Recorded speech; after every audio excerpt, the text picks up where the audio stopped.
That was through Jerry Reed, and it was really an odd way that Jerry Reed saw you. You were apparently, okay, I don't know if I'm right in this story, but I'm going to try my best. You were playing in a lounge, and the owner of the lounge said, "You don't play original material, or I'm going to fire you. I only want to hear cover music." That's So, true. so basically, you were playing this cover music, and then there was some sort of a falling out where you got upset and you played one of your songs, and sure enough, you got fired.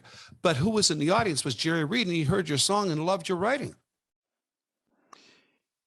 Yeah, you're close on the story. Okay, okay, go ahead. First of all, I had a girlfriend, Okay. and town seduced her, and I found out from Susanna Clark that this had happened. So in anger and angst, I wrote a song called "You Can't Keep Me Here in Tennessee." And I had a gig at in an afternoon happy hour where I was forbidden to play original songs, but I was angry and frustrated. And at the end of my set, I just said, "Here's a song I just wrote in defiance," and I sang it. Well, my boss came down one aisle and fired me, and Jerry Reed's manager came down the other aisle. There were two aisles to get to that little stage, and overheard him firing me. And he said, "Oh, good. Well, we want to record that song tomorrow, and we want to offer him a job as a songwriter." Wow. I mean, you can't make that up. Holy smokes. That happened. I got fired and hired in a matter of 5 seconds. Well, thank God for bad luck, huh? Yeah. Wow. And if it wasn't for Townes Van Zandt. Yeah. Thank you. I'm grateful. Don't think I'm not grateful. Yeah, that went a long way. Yeah. And later on, I said, "Hey, man," to Townes, I said, "Thanks for that. If it wasn't for you, I wouldn't have gotten the gig." That's amazing. and then the next day, I mean, literally the very next day, I went down to RCA studio.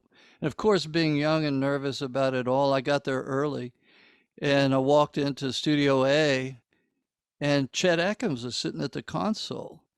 Wow. He was there by himself. And so I'm tiptoeing in going, "Oh my God, it's Chet Atkins. What do I do? What do I say?" And he just looked at me and he said, "Did you write this song we're going to record today?" And I said, "Yes, sir." He said, "Well, come over here. Let me show you how we're going to do this." And man, would it have been a great time, for a cell phone or something, so I could have called everybody I knew and tell them what's happening. But that's the way it started. I've been lucky. Wow.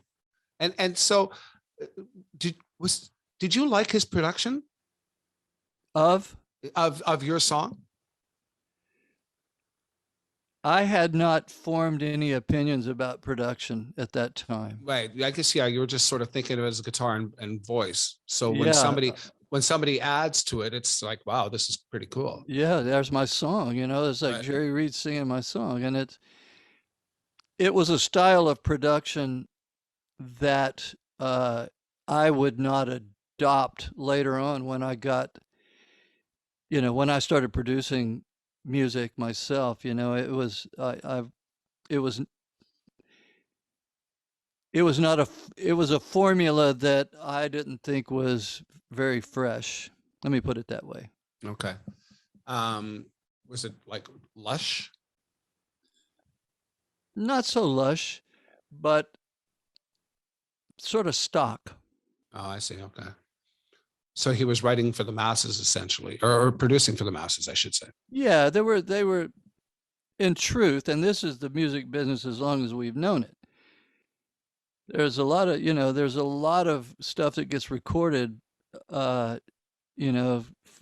meet the expectations, more the shareholders now than in 1972. But even then, it was a business, and, we're not, it's not art over commerce here. It's commerce first and then art. Yeah. I've been lucky enough that I've been able to keep a roof over my head with varying degrees of commerce and art. Yeah. Hey, thanks for joining us. Check out our other vignettes and full episodes from a wide variety of guests for more great content. Please like, share, and subscribe, and become a member at SocialNRGpresents.com to access premium content and earn valuable energy points just for watching.